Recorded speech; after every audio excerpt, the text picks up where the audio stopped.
just tore it up. This Ford is up. The cup is full.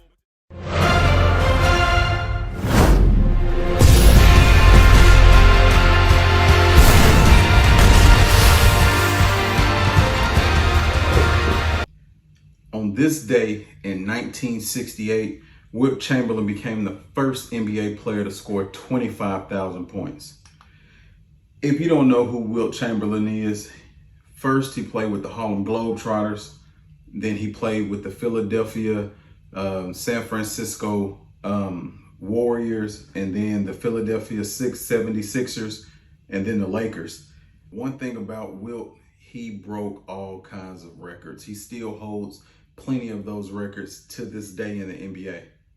But there is one that has never been touched, and only the great Kobe Bryant has come close to it. Wilt scored the most points in a single game, 100 points. But it's something interesting about that 100-point game. He spent the whole night in New York partying with a woman the night before the game, and then proceeds to drop 100-piece on the New York Knicks in Philly. So he's partying in the city of the team he just dropped 100 bones on. Like, that's some bad shit right there. Wilt Chamberlain is one of the greatest NBA players to touch the hardwood, and he's a Hall of Famer. But since we're talking about basketball, let's stay on that topic. Also on this day in 2014, 35-year-old Brooklyn Nets center Jason Collins becomes the first openly gay athlete to play in an NBA game.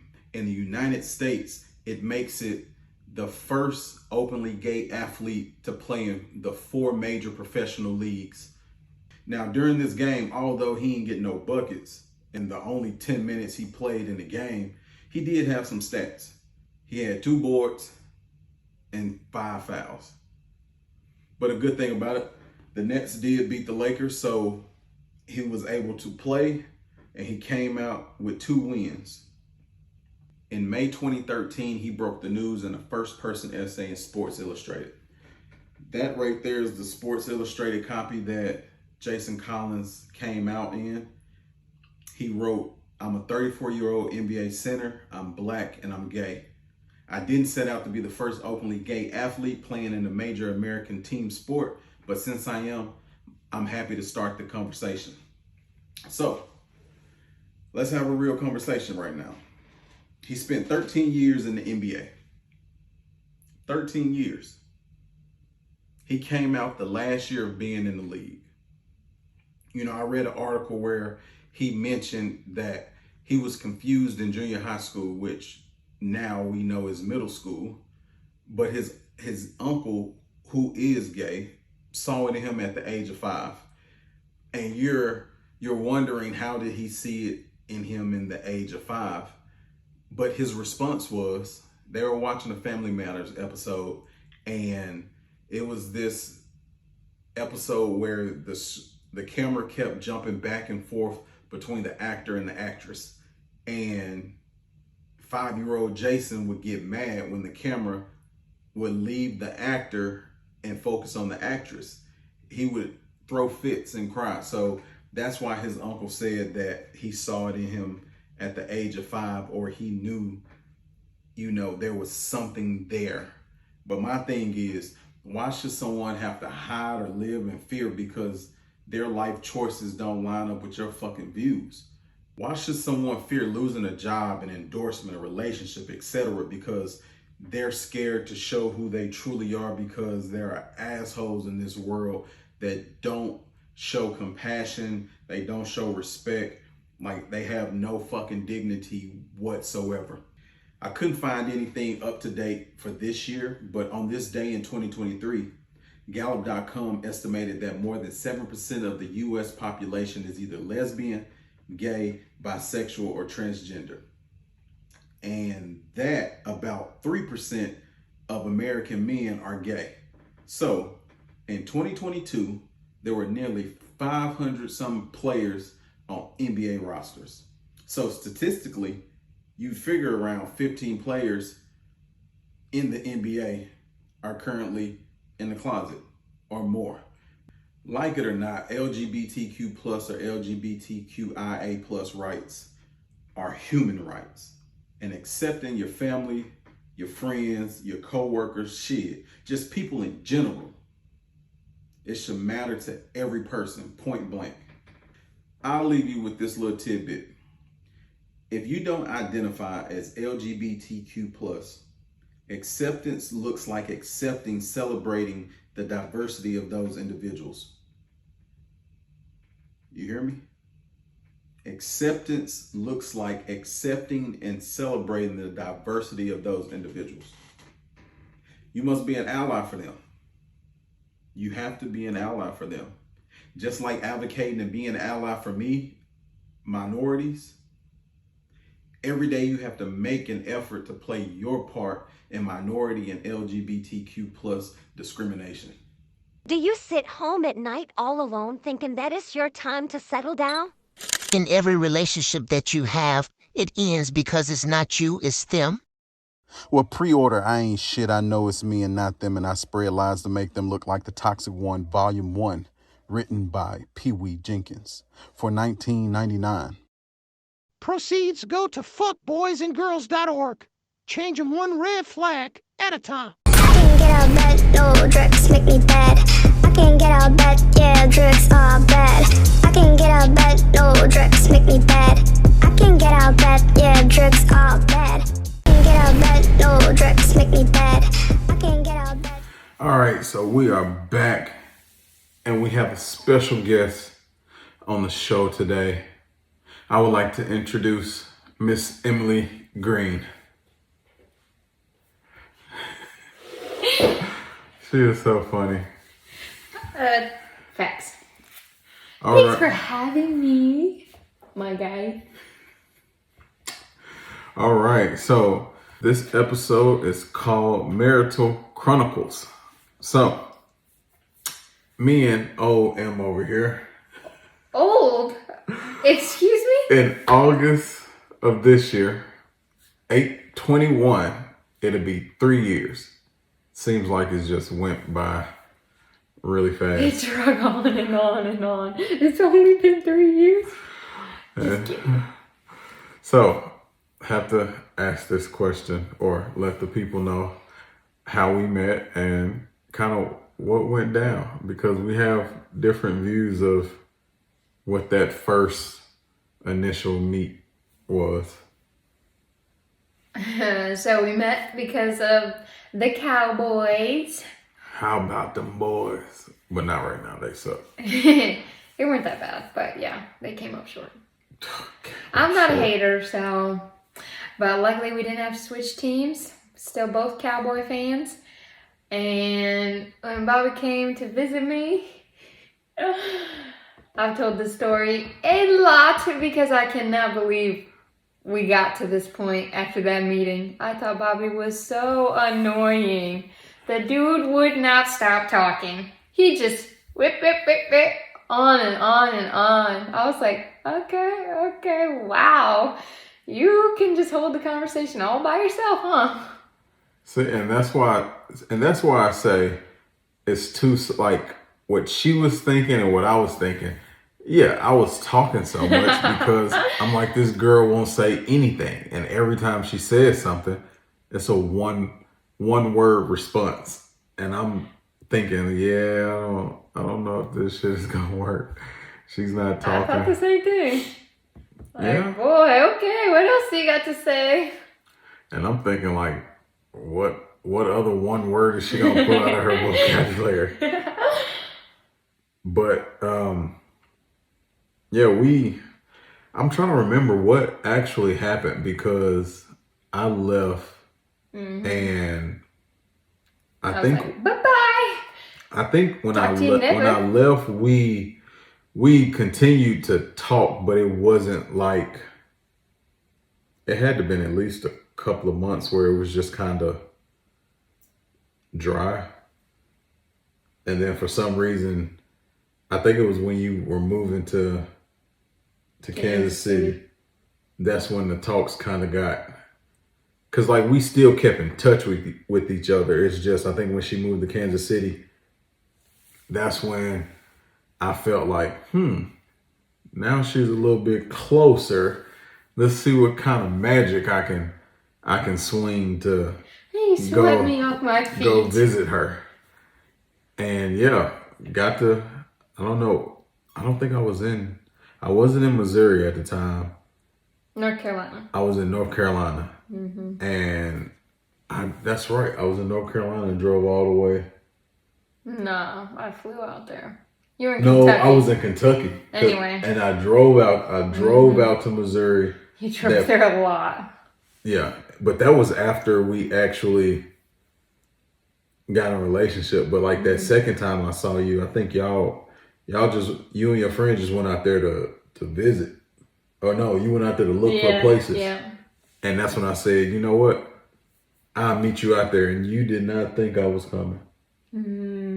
I thought you were coming. For real? I didn't think you thought I was coming. You got the place, so I was kind of dependent on you to come. I got the Airbnb. Uh-huh. I don't remember that. I think you scammed me. I might have been trying. Just kidding. But this is so like, up until when did you think, like, okay, I want to marry this dude? Like, clearly it wasn't. It wasn't right away. No. It wasn't even after right away either. No. This is for real. We went shopping in Crown Center. And I don't even remember what, but I'm like, yeah, I like this guy. Was I already living in? No, I don't think so. I wasn't living in, because by the time I was living in Missouri, it was pretty much like done deal there. All right, so this is a question. What you guys don't know, we actually recorded some of these questions before. Take two. And this is take two. Because Bobby didn't know how to record with the sound on, evidently. No, the audio did not work on the first one. So, but this is better because we're actually in the same room. The first time we were using a different app, but oh well. So, not when we first met, but is there anything that I do at the moment that annoys you? Just one thing?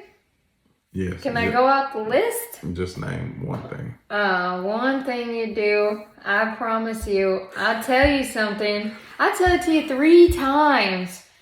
I'm like, all right, we're doing this on Thursday. All right, we're doing this on Thursday. Thursday comes, he's like, what? You never told me that? I'm like, I told you this 3-4 times throughout the week, and you don't listen. He still does it, but he's like, I never heard that. I'm like, what? We talked about this. You know what? I'm trying to think of something that you do that's annoying. What is it? The scoop dunk shit. If you don't know what scoop dunks are, like, I think that's an us thing. So, they aren't gonna know what that is. Okay, so it's this little thing that we do. It's a game, and Bobby loses at it. That's all you need to know. Oh, I'm glad you said that. She always thinks she's right. Even when if you know us, you know I'm always right. Even when she's every wrong. time I will go out of my way to prove that I am right because I am right. But how many times have I ever been wrong? Like, never. You've been wrong a few times. A few. When I say few could be anything. A couple. Like No. 2 times maybe. No, not two. a couple. I can't even think of a time, let alone 2 times. I could think of a lot where you were wrong, and I had to prove you wrong. I've been wrong. I can admit that I'm wrong. It takes everything in your soul to be like, That's you know not what? true. If you give me solid evidence, I would admit it. But there is no solid evidence to prove me wrong. Then I'm right. That's because you watch all them crime shows and you know how to hide that solid evidence. One question we did talk about was like prioritizing the relationship or your career, and that's one reason we're married, because if you know me, you know what I do for work, you know, when I've been doing this for, it'll be 8 years this year. And the first 5, I would say the first 5 years, I was rarely at home. Like if I went home, I was only at home for what, like a few days. If I took off, it'd be a week. But she told me, if you keep traveling, like. Okay, well, let me set it for you, because it was like months and months and months of not seeing each other. Who is gonna think that it'd ever work? We weren't married. We were just dating. I would see him for a little bit here, a little bit there. Like, it was never gonna work. And that's what I told you. And you did the right thing. It was what, Kentucky, then it was North Carolina. And I think after the North Carolina one, that's when you were like, You were there a long time. And then I asked my supervisor, I was like, send me to Missouri. And yeah, at that point, never left Missouri. Stayed there until we were married. And COVID happened, and that helped immensely. Oh, yeah. I know that sucked for a lot of people, but that was actually great for us. Yeah, COVID. You gotta stay home. If COVID didn't happen, I think everyone in the agency would still be traveling.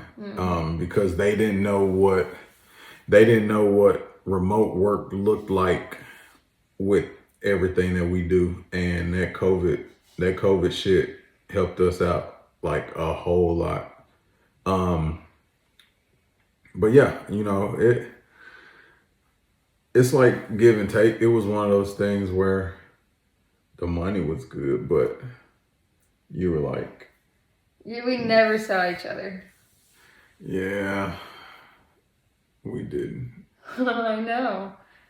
And when I got sent to Missouri, it was like, I told someone this. I said, after she gave me that ultimatum.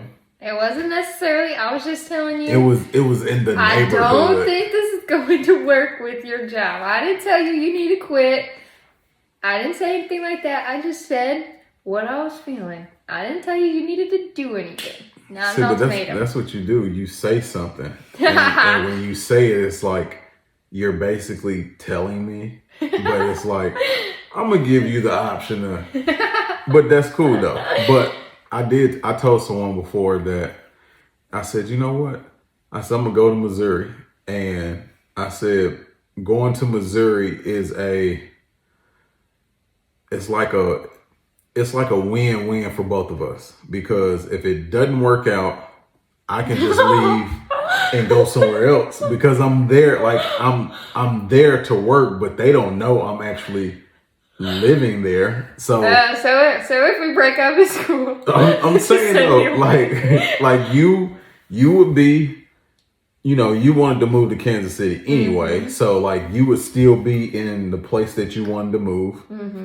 And if it didn't work out, then I would just leave Kansas City and come back to Dallas. So it was almost like, cause we got a house,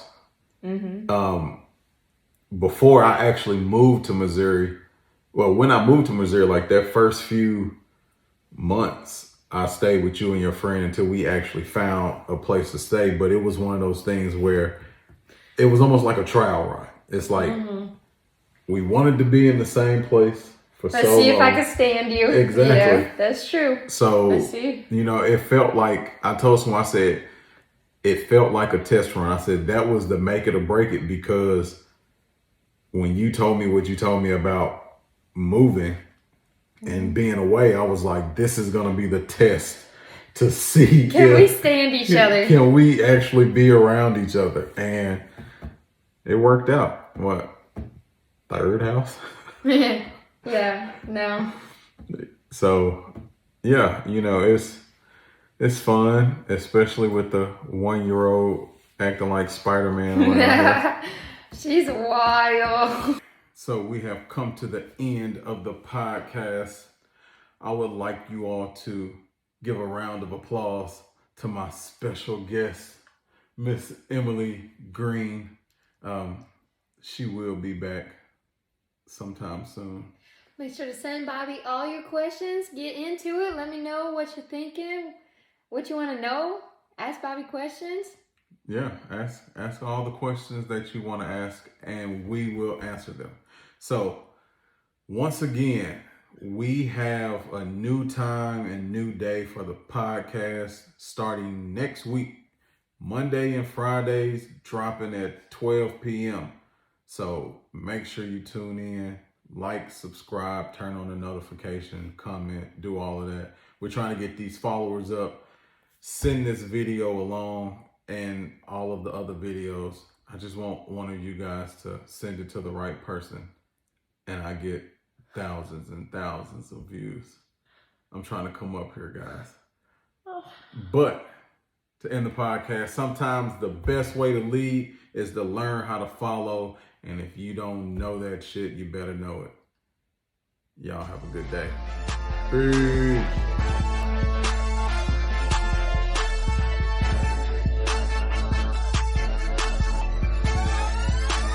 Damn it, Bobby. Wake up in the morning,